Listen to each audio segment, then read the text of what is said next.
Well, hi, and welcome to Old Women Who Write. In my usual lack of technical skills, I think I started this and didn't start talking. Oh, well, maybe I can learn how to edit it. Welcome. I'm glad you all are here. I'm talking to a wonderful writer named Melissa Kaplan. That's who we're going to be talking with about her book, The Girl Who Tried to Change History. I've got that correct, right? You do, yes. Okay. Um, I met Melissa. We have the same publisher, and so we met, and I got her book, and I was really intrigued by about everything about it. There's um, there's so many elements to this book. The closest I can get is to say it's fiction, but it has elements of science fiction. It has, some elements or a lot of elements of history, of a historical novel. Um, and it also has, thoughts, discussions, ideas about feminism, about the character of love. It has moral questions about who we are in this world and what our role is or could be or may be. So I'm excited that Melissa's here and that we get to talk to her. So welcome, Melissa. Thank you, Jean. I'm excited to be here. Thanks so much for having me. Sure. Now you just have to live up to that reputation. Yeah, I'll do my best. That was a wonderful introduction. I think I've loved that description that you gave of my book more than I think any I've ever heard. So I Good. may steal a little bit from it in future. Please do. Feel free. Feel free. So, Melissa, first tell us a little bit about yourself. Now, clearly you don't fit old women who write. You're somewhere in that Thank you. young to middle range, right in there. But tell us your background. Is this your first book, or you have been an author for a long time? Tell us. Yeah, this is my first book. I've been writing, oh God, pretty much since I was a teenager, so for quite a while, but this is my first time actually completing a book and getting it published. So it's been really exciting to just kind of go through the whole process of writing something and actually putting it out into the world and getting people's reactions to it. That's been great. In terms of myself, I'm from Connecticut originally, grew up there. I now live just outside of Washington, D.C., and I've been here pretty much since I graduated from college. And I work in the policy field doing advocacy work, and I've worked on a range of different issues over the years. Right now, I'm actually working in agricultural policy, so Oh my, learning new things all the time. yeah, that's very different than anything having to do with your book. Very different, yes. Very, very neat, very neat. What made you decide to write this book? Yeah, it's interesting. I've always been a huge fan of historical fiction and especially World War II historical fiction. And this really goes back to when I think I was about 12 years old and I first picked a historical fiction novel about the Second World War off my parents' bookshelf. And frankly, it was probably much too mature a subject matter for me at that age, but I didn't know that. I dove into it. I was a voracious reader. I really loved it. And I just learned so much from that and other World War II historical fiction books about the war and about that period. And I've just always found it so fascinating, even, decades later, it still maintained a real hold on my imagination. And I've always wanted to write a book, and I've always really felt drawn to write a World War II historical fiction novel. But for a long time, I couldn't really figure out how to do it. Like I would start things and they wouldn't quite click. And I think part of the problem was there are just so many World War II historical fiction novels at this point. I mean, I couldn't really find any ground that hadn't been covered and covered very thoroughly and very well by other authors. And I was kind of looking for, what would make my book different? What would be the hook? Yes. And one day, just out of the blue, I was actually sitting in a cafe, just, reading a World War II historical fiction novel, as I often do. And my mind started wandering. And I suddenly looked around to the other people in the cafe and I thought to myself, what if out of the blue, one of these people came up to me and offered me a chance to go back in time, to maybe change some of this history that I'm reading about, to make the situation better, to change history in a positive way? And this idea just kind of stuck in my head and I couldn't get rid of it. And part of me thought maybe I should write a book about that. But then I immediately kind of had the sense of pushback that no, I don't write about time travel. I don't write about, science fiction. This isn't my field. It's not something that I want to do. And so I kind of just pushed it to the back of my head for many years. But I think the idea of the story just kind of wouldn't get out of my head. I couldn't let it go. And so eventually I thought, you know what, I'm just going to sit down and I'm going to start writing and I'm going to see what happens and just see where the story is going to take me. And I did. And I wrote the book and it came out last year. So yeah, that's the story. So for those who are listening, well, you could have guessed by the title of her book, The Girl Who Tried to Change History, that it was in part a historical novel. Um, the title is perfect, for the book. It is perfectly descriptive. Um, in the book, you have this young woman in 2009, right? That's where the book is set Yes, in 2009, that's right. who is given the opportunity by a random stranger to go back, what, 70 years? Yes. It's about 70 years to 1939, Mhm. just before all of Europe, or at least England, and got caught up in the war.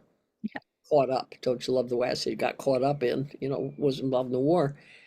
Um, I almost felt as though the historical aspect of it was very, very accurate. Clearly, a lot of research went into it, but it was also really just the capsule for the whole story.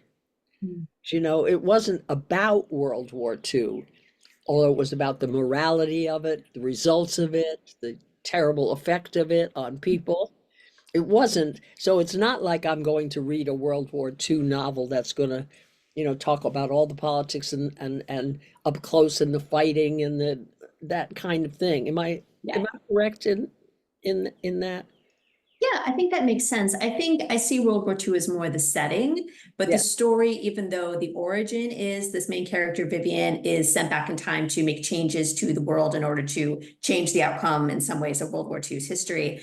The story kind of goes in different directions where it becomes more about her own life and the life of her loved Yes. ones and the impact that she makes in, you say it well, the capsule, the sort of capsule of the story, the Yes. capsule of her life and her own smaller circle. Yes. So tell the audience, I don't want to be giving the whole book away, but tell the listeners what that this person offers you the opportunity to go back to 1939 and do what? Mhm. Yeah, the opportunity that our character Vivian is offered is the chance to go back in time, and the goal is to do something that will result in a small but measurable positive change to the history of World War II.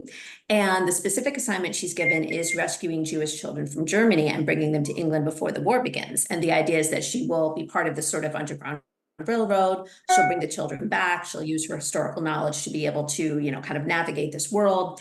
And then when the war begins, she will at that point go back to her present day and kind of debrief and talk about what changes have occurred as a result. And she decides, due to circumstances which include her getting involved in a romantic relationship, that she doesn't want to go back. She wants to stay. And at that point, she kind of strikes out on her own and tries to make a life for herself in World War II era London, at the same time realizing that this isn't really where she belongs. And she's kind of now operating on her own in a space where she has to kind of make her own decisions and her own choices. So Yes. yeah, that's kind of how things turn a little bit from Yes. her original assignment. Right, right. Did you ever think when you were writing to go into more than like her assignment? In other words, the Yeah. assignment she had to have been broader since they came up in the book with this time Yeah. travel possibility. Mhm. Did you think about that or wonder about that? What That's else? a great question. I mean, I had a general idea that, as she refers to it, the experiment, the sort of Yes, broad top secret program to change this history of this era, yes. was operating in a lot of different places, doing a lot of different things. I really didn't delve too much of my imagination into what those things might be. I Mhm. just thought about the idea that they would need people who were obviously brave and resourceful, but also very knowledgeable about the era and about the history and knew things that would help them carry out their different assignments. But yeah, not really sure exactly what the assignments are. I mean, maybe that could be another book at some point, somebody else's experience. Yeah, right. Yeah, very interesting. And as you said, there's a love story in here. I should have said a love story that is Yeah. also in the book. There is a strong love story. And the person she falls in love with is involved in the war effort. And what I found really interesting was that you decided that she needed to reveal to him that she had time traveled back.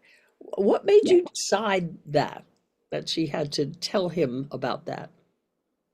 Yeah, I think it's kind of two things. I mean, I think I was sort of looking at it from my perspective that if you're in a relationship and you're dating and you're really falling in love with somebody and seeing a potential future with them, you can't really keep back a huge secret about yourself and expect that this relationship is actually going to work. And it really isn't fair to the other person if you're holding back some huge secret that would affect them. And obviously, the fact that you're a person from the future who's been sent back temporarily in time is a very awkward conversation to have. But it did feel like something that if you truly love somebody, you can't really justify holding that back in the long run. Right. You have to, at some point, broach that and have that incredibly, I can't even imagine how difficult that conversation would be, except what we see in the pages. But it did feel like something that, as a matter of conscience and also just a matter of practicality, Vivian would have to do. I think that's kind of the main thing, but also I like the idea that Andrew, the man that she falls in love with, would then be sort of brought into her secret, because I feel like one of the main rules of time travel, as we've often read about it, is that you're not supposed to tell anyone that you're from the future. And that's very understandable. It makes a lot of sense. But I like the idea that there would be one person who was in on the secret, and that would sort of draw the two of them together and kind of define their relationship, because he knows who she really is and where she's from and her sort of very, you know, perhaps temporary status in his world. And I also love the idea of almost like a culture clash, because he's a man living in the 1940s and she's a woman from, as you say, 2009, and they are about the same age, but of course they're from totally different generations. Yes. Because they were born at different times, but they happen to cross paths at the same age. And I thought that was so interesting that she would know things about the future that he wouldn't know. She would live in a world very different from the one that he lived in. So Right. I thought that was an interesting I avenue. was thinking how difficult that would be for any human being living in the early 40s to, if you're in even in 2009, it's almost a little more believable that you can time travel. But when you're back in the 1940, when there's, you don't have, you barely have TV. If you have TV, Yeah. that must have been extremely difficult for him to make the decision to believe her, Yeah, uh, absolutely. yeah. Well, that's one of those many places in the book where your character, I call her Vivienne, it sounds more Okay, French, Vivienne, yes, it is a little. where Lovely.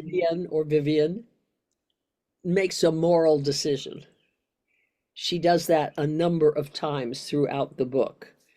And she made one there to involve this human being in Yeah. what seems to be crazy.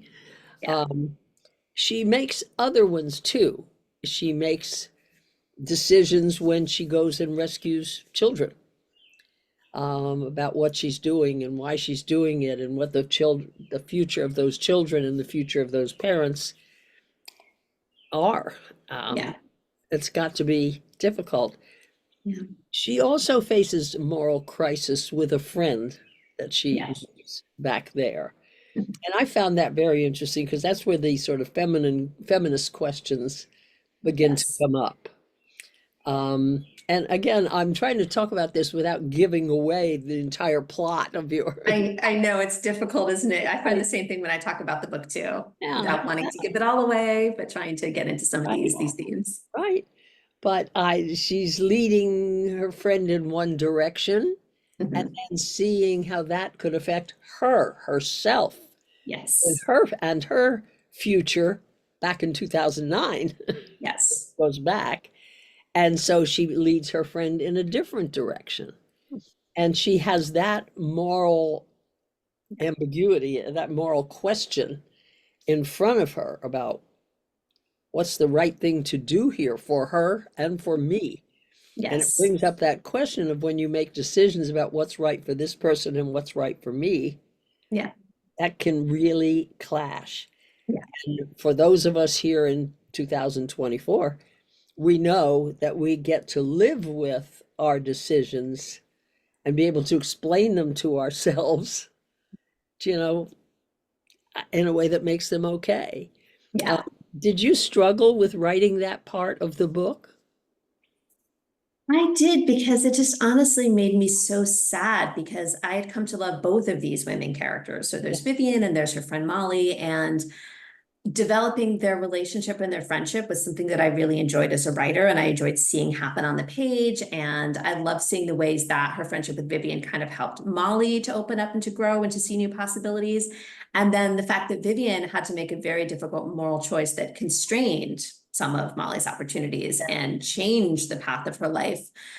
and felt very badly about it was something that I struggled with because I hated that this was something that my character had to do. But at the same time, there's a bigger picture. Yeah, Again, without giving away, as you say, too much of the yeah, story, yeah, but Vivian is able to see a bigger picture to all of these decisions than Molly because she knows more. She knows the future. She knows a lot of things about what's coming that Molly simply could not know. And Vivian recognizes that there kind of are no good choices. And in the end, I think she makes the choice that will make life better for the greatest number of people she cares about. yeah, that's And there's a interesting. certain, yeah, there's a certain sacrifice involved with this friend that she very much does love, but she knows that if this person goes down one path, a lot of other people may be hurt. And if she doesn't, a lot of other people may be able to live better lives. And it's just a choice in the end that she decides that she has to do what's best for as many people as she possibly can. But yeah, it's difficult. It was hard for me to write because I hated writing it in a way because it is such a painful moral dilemma. And I think often in life, we try to sort of instinctively stay away from those kind of situations because nobody wants to be in that position. But sometimes you act without thinking or knowing the complete facts of a situation. And then you realize, oh, I might have to fix this. And that might cause somebody some degree of pain. Yeah, yeah, yeah. But you have to do what you believe is best. But Right. it's difficult. Well, it reminded me a little bit of, it's not the same, of course, couldn't possibly be the same setting, but when mothers, like I have a mother who was wanted me to go out and do wonderful things, and at the same time put a stoplight in front of almost everything out of fear Hmm, for what could interesting. happen, to me if I stepped out.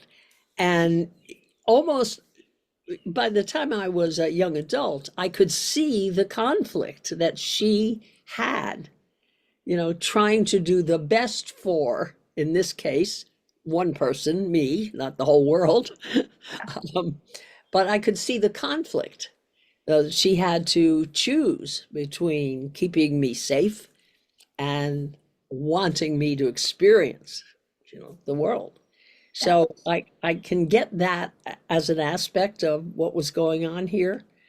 Um, yeah. Why do you think you mentioned a number of times in there when talking about Vivian's grandmother Mhm. that she wasn't close to her when her grandmother was alive. She didn't know her well, wasn't close to Yeah. her. Why? I'm not sure I totally understood what. I know there was physical distance involved, Mhm. but I never understood why that was. Mm. Was there, I had almost had the feeling that something in there had happened, or there were characteristics of the person. Can you enlighten me about that at all? Yeah, the way I envisioned it was sort of that most of it was lack of opportunity, not being in the same place. Vivian grew up in America, her grandmother grew up overseas and lived overseas. So there just weren't many opportunities for the two of them to engage. But I think also it was a bit of a generational thing where there was some conflict or, perhaps tension between Vivian's mother and her grandmother. And that kind of filtered down to her, even if it wasn't something she was consciously aware of, she sort of sensed it. And it's the kind of thing sometimes in families like, well, I kind of get the sense that there's this feeling, but I don't want to dig too deeply into it. And I think especially as a young person, that can be very common. Like you kind of take the lead often from your parents. And if your parents are, either on good terms with someone in the family, or maybe there's a bit of a complicated relationship, you sort of perhaps don't want to rock the boat if you're not, deeply connected to that person already. So you're sort of like, okay, I guess we're not going to go, visit grandma. I guess we're not going to spend time, doing this. And it's not something you would necessarily even really think much about. Because I think part of being young too is that you don't always give those relationships the thought that they deserve. And Yeah. you realize perhaps later, like, oh, I really wish I had spent more time like with that elderly relative or with somebody in my life that I could have probably learned so much from and had so much deeper relationship with. But when you're a teenager or in your early 20s, you're just kind of living your life and doing your thing. And a lot of times you don't realize the value in some of those familial connections until it's a little bit too late. So I think Right. there's that factor as well. Yeah, that's exactly why when I wrote my book, I included a story about my great grandparents who had come over from Germany Uh-huh. as Jewish and became Catholic when they hit the shores and then Mhm. became Protestant. And that's Wow, how we became Protestant. And neither one fascinating. of my grandchildren knew that story, knew that family history. And they were young Yeah, and didn't care to ask. I mean, when you're young, you're Yeah, not concerned about what's sort of happening up here, even with your parents, I think. You're yeah, not really yeah, I concerned. agree. Yeah. Okay.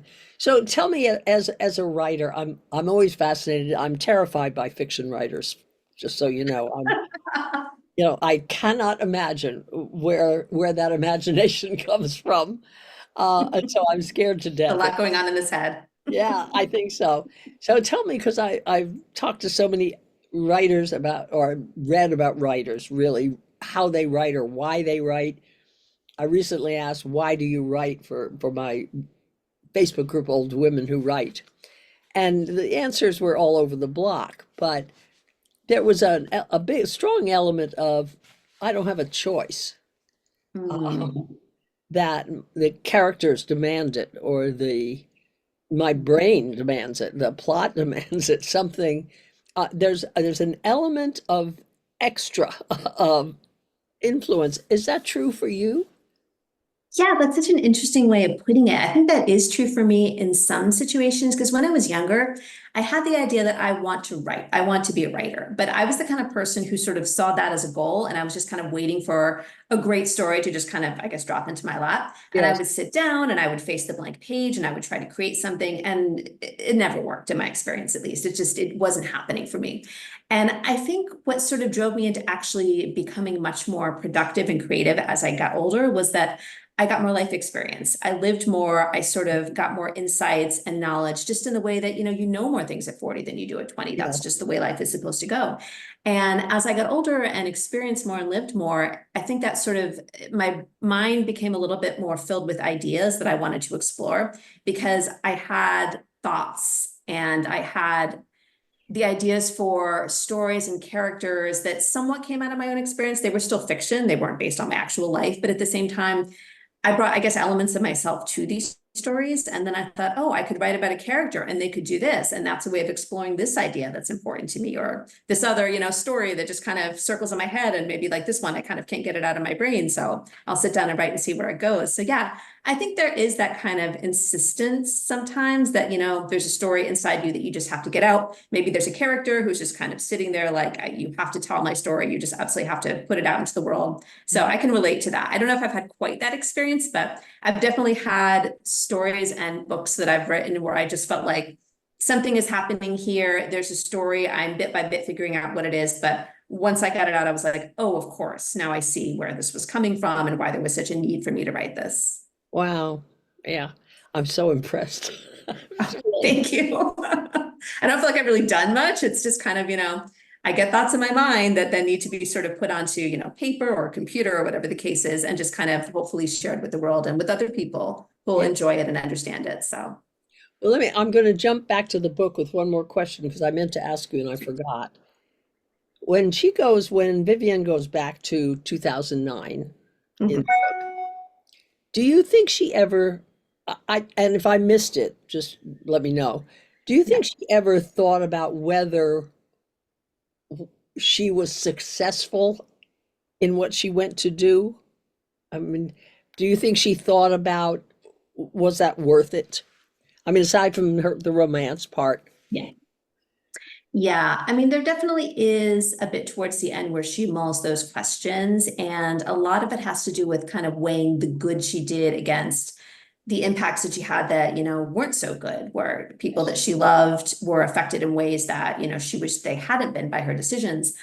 But yeah, there's definitely a section in which she's sort of thinking back to as she's, when she first arrived in 1939 and she's rescuing these children and she's able to find out what happened to one of them in particular. Yes. And she realized that this woman, as yeah, you remember, she was able to, be adopted by a loving family in England and live an amazing life. And so, yeah, that's the kind of thing that really kind of made her weigh the scales like, yes, I may have made some decisions that I have regrets about and I feel badly about in some ways, but I also did make a difference. I had this extraordinary opportunity and I was able to help somebody live an incredible life that they might not have been able to had Yes. she not been there. So I think, yeah, there was a lot of weighing of the scales and, even in addition to, as you say, the love story, the sense of did I do more good or did I do more harm by going back? And I Yeah. think in the end, she kind of felt like, maybe it's a draw. Maybe this is just life. You do some good, you do some bad. You're always just trying your best, and Yes.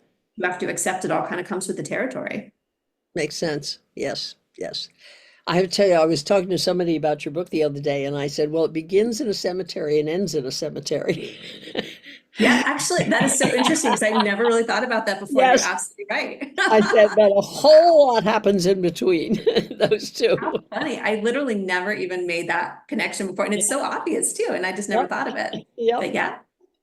All right, so tell me, what's next for you? Well, I'm in the process now of working on the edits for my second novel, which is going to be published next year. So I'm very, very excited about that. And I don't know, do you want me to tell you a little Well, bit tell us a about? little bit what it is. Is it also a historical novel? It's kind of difficult to categorize. It is sort of historical fiction. It's also, you could call it, I guess, like historical biographical fiction. It does deal with real people, but in a fictional way. It also is a bit of an alternative timelines. The sort of very quick way that I describe it is that it's the story of a real life, very famous 20th century couple and what would have happened to their story if one event had gone differently. Oh, So if the things that, instead of going down one path, if they'd gone down the other, if A happens instead of B happening, yes. what would the story have looked like for the next few decades and how would it have been different? So Neat. That sounds wonderful. Wonderful. thank you. I hope you enjoy it. I've loved writing it, so I really hope people like it and respond well to it. Oh yeah, I'm sure I will. So let me know. We'll have you back when it's out. I would love that. Yeah, it looks like it's going to be published spring of 2025. So we don't have an actual pub date yet, but Now, do you have, this was unfair because I made you move for the site of this. Do you have a copy of your book there? I do. I brought it with me Hold it up so people can see it. The Girl Who Tried to backwards. Change History. Wonderful. And Yes. it's available on Amazon, of course. And it's Yes. available, I'm sure, locally in the DC area in a couple places or one or more places anyway. No? It's actually not in brick and mortar stores, but it is available, as you said, on Amazon, on Bookshop, and barnesandnoble.com. So kind of all the usual places you would buy books online. And it's Got it. available both paperback, as you see, and Kindle as well. And I want to encourage everyone who reads and enjoys Melissa's book to please do a review on Amazon. It's Yes. critically important for us unknowns to get reviewed on Amazon. We don't make any money on Amazon, let me tell you. When they sell the books for whatever, 14.99, we get about 32 cents. But but what happens is if you get enough reviews on Amazon, they begin promoting your book, helping to promote Yes. your book. So it is just critically important, and you don't have to have bought the book from Amazon. You can buy it Yeah. directly from Melissa if you happen to know her. Um, Absolutely. And also too, it's great if you want to leave a written review, but you can also just leave a review of stars, like a five yes, star, 4 star, whatever you think is right yes. review. Just leave that. You don't even have to write anything. Because I know a few people were sort of like, oh, I really want to help you out by writing a review, but I'm not really a writer. I'm not sure how to do I it. know And I people get said, just leave intimidated. the stars. I always tell people they could just say, if they wanted to write anything, feel free to say, I love this book, period. Yeah. You A know, few people have done that, and that's perfect. That's all you need. that's right. That's right. Well, Melissa, thank you. This flew by.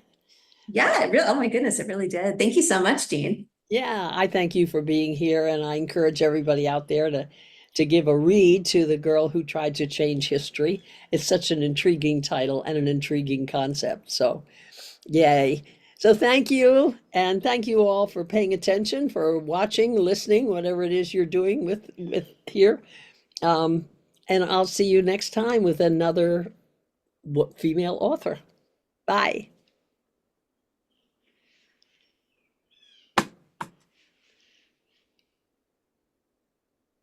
Let's see. Sorry, I have to figure out. I'm gonna have to That's end okay. this one because I can't figure out. Yeah, And it's still recording, it looks like. that's not, yeah, and oh, right, recording.